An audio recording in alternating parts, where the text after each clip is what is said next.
యెషయా గ్రంథం 53వ అధ్యాయము మొదటి వచనం. మేము తెలియజేసిన సమాచారము ఎవడు నమ్మెను? యెహోవా బాహువు ఎవనికి బయలుపరచబడెను? రెండవ వచనం.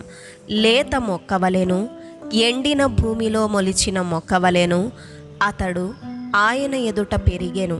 అతనికి సురూపమైనను సొగసైనను లేదు. మనమతని చూచి అపేక్షించునట్లుగా అతని యందు సురూపము లేదు. మూడవ వచనం. అతడు తృణీకరింపబడిన వాడును ఆయను, మనుష్యుల వలన విసర్జింపబడిన వాడును, వ్యసనాక్రాంతుడుగాను వ్యాధిని అనుభవించిన వాడుగాను మనుష్యులు చూడనొల్లని వాడుగాను ఉండెను. అతడు తృణీకరింపబడిన వాడు గనుక మనము అతనిని ఎన్నిక చేయకపోతిమి. నాలుగవ వచనం. నిశ్చయముగా అతడు మన రోగములను భరించెను, మన వ్యసనములను వహించెను.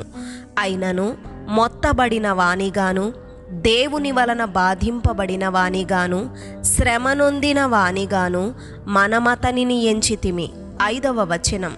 మన అతిక్రమ క్రియలను బట్టి అతడు గాయపరచబడెను, మన దోషములను బట్టి నలుగగొట్టబడెను. మన సమాధానార్థమైన శిక్ష అతని మీద పడెను, అతడు పొందిన దెబ్బల చేత మనకు స్వస్థత కలుగుచున్నది. ఆరవ వచనం. మనమందరము గొర్రెల వలె త్రోవ తప్పిపోతిమి, మనలో ప్రతివాడును తనకిష్టమైన త్రోవకు తొలిగెను. యెహోవా మన అందరి దోషమును అతని మీద మోపెను. ఏడవ వచనం. అతడు దౌర్జన్యము నొందెను, బాధింపబడినను అతడు నోరు తెరువలేదు. వధకు తేబడు గొర్రెపిల్లయు, బొచ్చు కత్తిరించు వాని ఎదుట గొర్రెయు మౌనముగా నుండునట్లు అతడు నోరు తెరువలేదు. ఎనిమిదవ వచనం. అన్యాయపు తీర్పు నొందిన వాడై అతడు కొనిపోబడెను. అతడు నా జనుల అతిక్రమమును బట్టి మొత్తబడెను గదా. సజీవుల భూమిలో నుండి అతడు కొట్టివేయబడెను. అయినను అతని తరుము వారిలో ఈ సంగతి ఆలోచించిన వారెవరు? తొమ్మిదవ వచనం.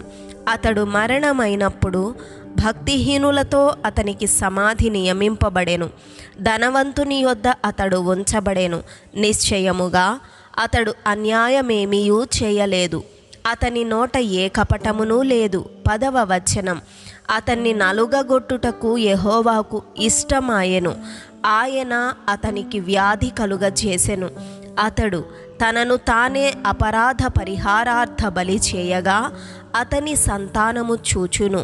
అతడు దీర్ఘాయుష్మంతుడగును, యెహోవా ఉద్దేశ్యము అతని వలన సఫలమగును. 11వ వచనం.